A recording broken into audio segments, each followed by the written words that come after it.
Hello दोस्तों, तो आप सभी का मेरे चैनल प्रीति चतुर्वेदी ब्लॉग में स्वागत है। कैसे हैं? एक प्यारा सा कमेंट करके ज़रूर बताइएगा। दोस्तों, जब से आरती के जो प्रेमी छोटू थे, जब से उनके गुनहगार को सज़ा मिली है, उनका गुनहगार कोई और नहीं, आरती के ही घर वाले थे। आरती की ही वजह से ये सब कुछ हुआ था।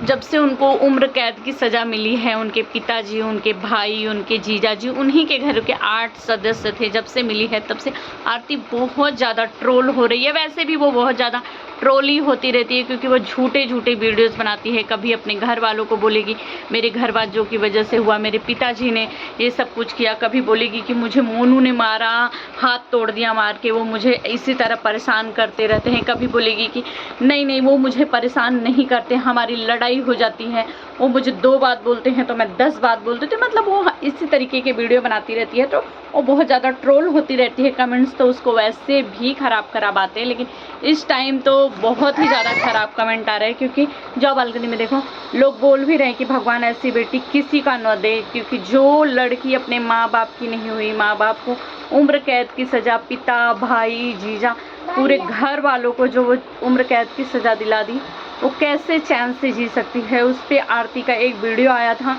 कि आरती बहुत ज़्यादा चक्कर आ रहा है, आरती चक्कर खा के गिर जा रही है, कमज़ोरी हो गई है आरती को। सभी लोगों ने आरती को बहुत ज़्यादा टेंशन दिया। तो आरती तो हर वक्त टेंशन में ही रहती है। हर वक्त आरती बोलती है मेरी आंखें देख सकते हैं आप लोग कितनी सूजी हुई है, ना मुझे नींद आ रही है। कौन सी लड़की ऐसी होगी जिसके माँ बाप को जेल हो जाएगी, उम्र कैद की सज़ा हो जाएगी, तो वो लड़की खुशी रहेगी। भाई आरती, हम तुम्हें देखें, क्योंकि तुम अपनी सास को बोल रही हो कि मम्मी जी अब क्यों रो रही हैं आप, अब तो सज़ा मिल गई ना गुनहगार को।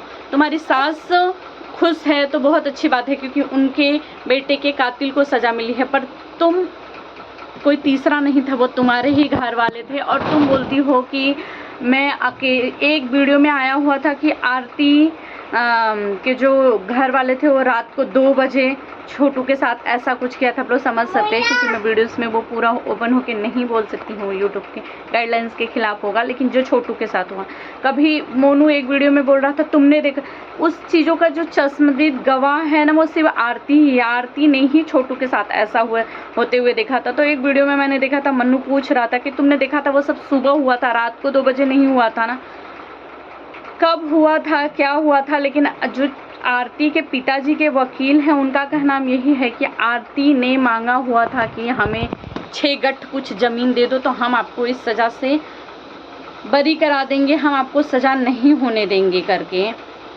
तो आरती, तो उनके पिताजी ने कहा ना ही मैं ये ज़मीन दूंगा, ना ही मैं इस दुनिया में रहूँगा, क्योंकि इस बेटी को मैंने ही पैदा किया है। मुझे सोच के भी शर्म आ रही है, मैं इस दुनिया में मुंह दिखाने के लायक नहीं हूँ। इससे अच्छा मेरे लिए जेल ही है, मैं जेल में ही जाके जीना चाहती हूँ। वहीं आरती बोल रही है कि वो सब झूठा आरोप है, मैंने ऐसा कोई ज़मीन वमीन नहीं मांगा था। वो वकील है, उनका काम है झूठ बोलना, झूठ बोल के ही उनका पैसा है, वो झूठ बोल के ही पैसे कमाते हैं। आरती, हम सिर्फ तुम्हारी बातों पे कैसे विश्वास कर ले कि वकील झूठ बोल रहे हैं, तुम्हारे घर वाले, तुम्हारे पिताजी, तुम्हारे जीजाजी सब झूठ बोल रहे हैं, तुम ही एक सही हो। कि तुम बोल रहे हो ना कि बहुत सारे जो मेरे चाहने वाले हैं वो मुझे बहुत अच्छा कमेंट, मैंने तुम्हारे इनबॉक्स में देखा है यार, मतलब वीडियोस में एक भी अच्छे कमेंट है ही नहीं, किसी ने तुम्हारे लिए कमेंट किया ही नहीं है। कोई कही नहीं रहा है कि तुम अच्छी हो करके, या तुम सच्ची हो, तुम सही हो। लोग तुम्हें ही बोल रहे हैं कि तुम्हारी जैसी बेटी किसी को ना दे। तुमने अपना हवस मिटाने के लिए रात को 2 बजे गई, वरना अगर तुम्हारे घर वालों ने छोटू को 2 बजे रात में बुलाया हुआ था तो तुम क्यों निकल के आई घर में से? तुम्हारी भाभी ने बुलाया, तुम बोलती हो कि भाभी ने रात को 2 बजे बना, तो भाभी निकल के आई होती ना, तुम्हें रात को 2 बजे आने की क्या ज़रूरत थी? तो ये गलती तुम्हारी है, क्योंकि ये सब कुछ तुम्हारी वजह से हुआ आरती। तो तुम्हें तो ट्रोल होना ही पड़ेगा यार। और नहीं तो जब अगर तुमने सब कुछ सच देखा था, क्या सही था, तुम्हारे पास सबूत है। तुम बोलती हो कि जिस तरीके से सज़ा मिली, क्योंकि वो लोग गुनहगार थे, उन लोगों ने ऐसा किया हुआ था, इसीलिए उनको सज़ा मिली है। मेरे पिताजी, भाई, जीजा जिन लोगों ने किया हुआ था, क्योंकि जो कोर्ट होती है वो सिर्फ सबूत देखती है, बिना सबूत के थोड़ी उनको जेल पहुंचा देती है, उम्र कैद की सज़ा दे देती है। तो तुम्हारी बात बिल्कुल सही है आरती, लेकिन हम कैसे विश्वास करें? हमें भी तुम्हें सबूत दिखाना पड़ेगा। जो पब्लिक है उनको भी तो तुम्हें सबूत दिखाना पड़ेगा ना। अगर तुम सच्ची हो, तुम सही हो, तो तुम्हें दिखाना पड़ेगा, क्योंकि वकील जो हैं, वकील की बातों पे तो सभी लोग विश्वास कर रहे हैं, बोल रहे हैं कि हाँ तुमने ज़मीन मांगी। तुम्हारे पिताजी खुद से जेल गए, तुमने उनको जेल नहीं पहुंचाया, क्योंकि उन्होंने अपने डिफेंस में कुछ नहीं कहा था, इसलिए वो जेल गए हुए हैं।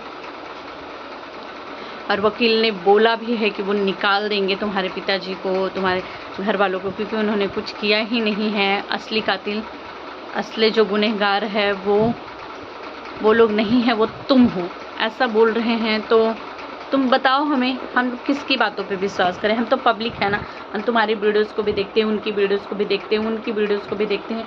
तो हमें जो सही लगेगा हम उस पर ही विश्वास करेंगे ना। हमें थोड़ी शौक है कि हम किसी को गाली दे, किसी को गलत कमेंट, या तुम हमारी दुश्मन हो या तुम्हारे घर वाले। हम तो पर्सनली किसी को नहीं जानते, कभी किसी से नहीं मिलते हैं। तो दोस्तों आप सब क्या कहना चाहेंगे, कमेंट करके ज़रूर बताइएगा मुझे। और मेरी बातों से किसी को बुरा लगा हो तो मैं माफ़ी मांगती हूँ। आरती तुम्हें भी बुरा लगा, क्योंकि तुम मेरी दुश्मन, तुमसे मेरा कोई पर्सनली लेना देना नहीं है बहन। हम तो वीडियो से देखते हैं, जब तुम्हारी कोई तकलीफ़ भरी वीडियो आती है तो हमें भी बहुत ज़्यादा बुरा लगता है। पर जब हमें ऐसा लगता है कि नहीं यार तुम झूठ बोल रही हो, ड्रामा कर रही हो, पब्लिक की आंखों में धूल झोंकने की कोशिश कर रही हो, व्यूज़ के लिए ऐसा कर रही हो, तो यार हमें बहुत ज़्यादा बुरा भी लगता है तुम्हारा। तो हम तुमसे ऐसी उम्मीदें नहीं करते हैं।